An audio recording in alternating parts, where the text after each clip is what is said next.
Assalamualaikum warahmatullahi wabarakatuh. Saudara-saudaraku sekalian yang dimuliakan Allah, kita bersyukur diciptakan oleh Allah sebagai manusia, makhluk yang terbaik daripada yang lainnya. Laqad khalaqnal insana fi ahsani taqwim. Sungguh Allah itu telah menciptakan kita yang sebaik-baiknya penciptaan secara lahir, rupa yang bagus, secara batin juga alat yang lengkap, akal, pikiran, kesadaran, daya-daya intuisi, dan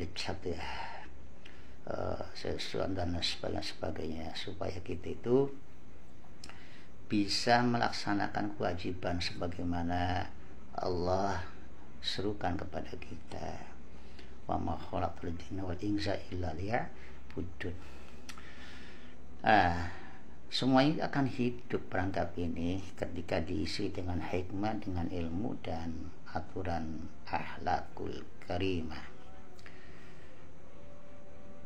Betapapun mulianya manusia, apabila nihil daripada tuntunan ilmu dan akhlakul karimah, maka dia akan jatuh derajatnya bahkan lebih daripada makhluk-makhluk yang lain. Itulah kemudian dia katakan oleh ayat summa radadnahu asfala safilin.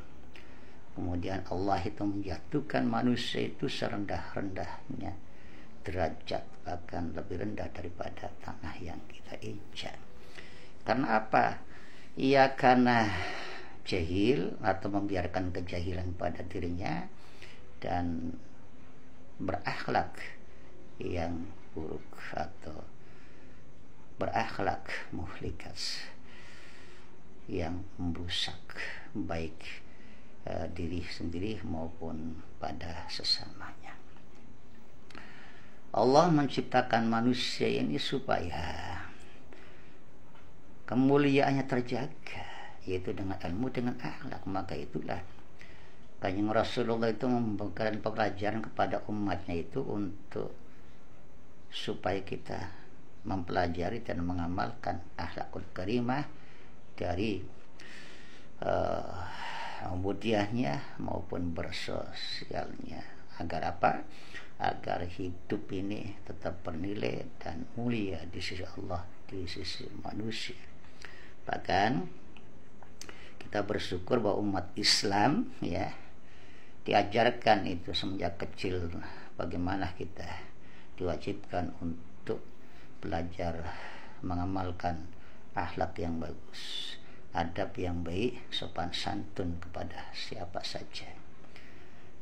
Dulu waktu masih kecil saya teringat belajar dari kitab Akhlaqul Banin, kemudian kitab ada Wasoya Sulamut Taufiq, ada Minhajul Abidin, ada Al-Azkiyah, ada Bidayah, sampai saya juga pernah melihat membaca itu dalam Ihya Ulumuddinnya Imam Al-Ghazali. Itu semua itu kan isinya menata adab secara batin agar itu kita bernilai.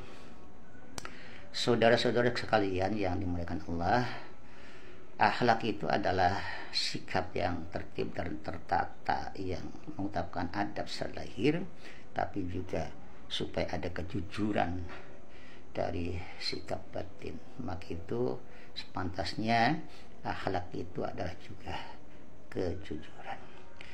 Sahabat Umar waktu jadi khalifah seringkali menyamar itu bertemu dengan anak pengembala. Kemudian bertanya, ya anak pengembala, apakah gembalaan ini ketika dimasukkan itu dihitung oleh majikannya? Dijawab oleh anak itu, tidak. Kalau begitu saya beli dan uangnya ambil untuk kepentingan kamu, toh majikannya tidak tahu dan tidak akan peduli. Tetapi apa jawaban daripada anak itu? Yaitu janganlah sembarangan wahai Tuhan, karena Allah maha melihat kita. Benar, innallaha wasami'ul alim. Dari situlah nilai adab yang menggetarkan sahabat Umar waktu itu.